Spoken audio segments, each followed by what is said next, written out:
Costs of deflation is similar to the costs of inflation. That is, their same manual costs in reverse order and same relative price variability in reverse order. And if not steady and predictable, it may also cause redistribution of wealth toward creditors and away from debtors.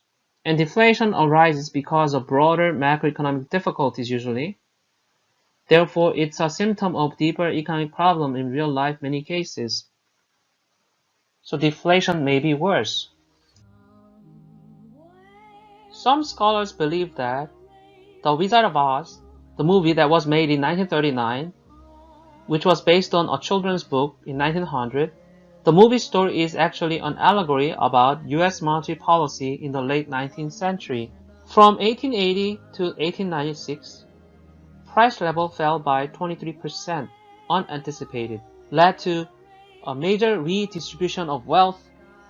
That is, farmers in the West were debtors and bankers in the East were creditors, and the real value of debts increased as they are originally contracted in old prices. This enriched bankers of the East at the expense of the farmers in the West. A possible solution to the farmers' problem, according to the populist politicians of the time, was the free coinage of silver. During the gold standard era, where quantity of gold determined the money supply and the price level. So the so-called free silver advocates wanted silver and gold to be used as money together to increase money supply, therefore push up the price level, and this would have reduced the real burden of the farmers' debts as the real value of debts decreased for them. So they wanted to create the arbitrary winner to be the farmer and loser to be the bankers of the East.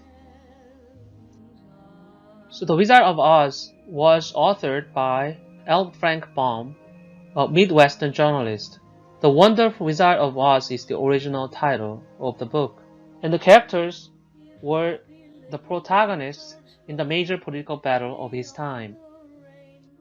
According to the economic historian Hugh Rockoff, who wrote an article in General Political Economy in 1990, it interprets the characters as the following. So according to him, Dorothy represents traditional American values. Toto represents the Prohibitionist Party, also called the Teeth Totalers. Scarecrow represents the farmers. Tin Woodsman represents the industrial workers.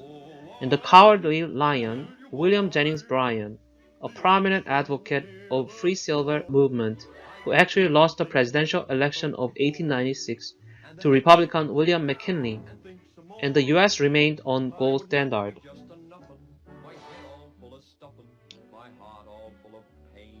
And Munchkins represent the citizens of the East, or the creditors, and the Wicked Witch of the East represent the Grover Cleveland, a politician. The Wicked Witch of the West is William McKinley, who became the president in 1896, who advocated gold standard. And the Wizard represent Marcus Alonzo Hanna, the chairman of the Republican Party. And the Oz is abbreviation for ounce of gold. And the yellow brick road, finally, is representing the gold standard.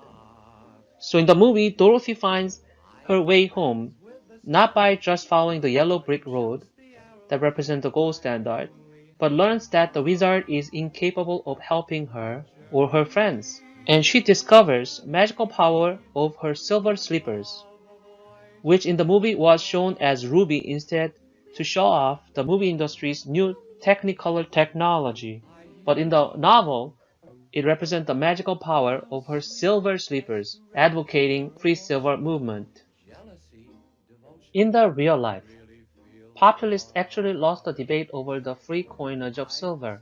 However, they eventually get the monetary expansion and inflation that they wanted, because in 1898, there was new discovery of gold near Klondike River in the Canadian Yukon.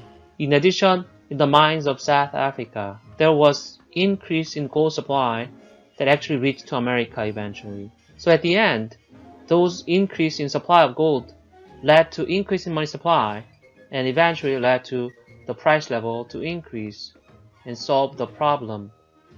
So even though they lost actual election and debate, at the end they got what they wanted due to increase in gold supply.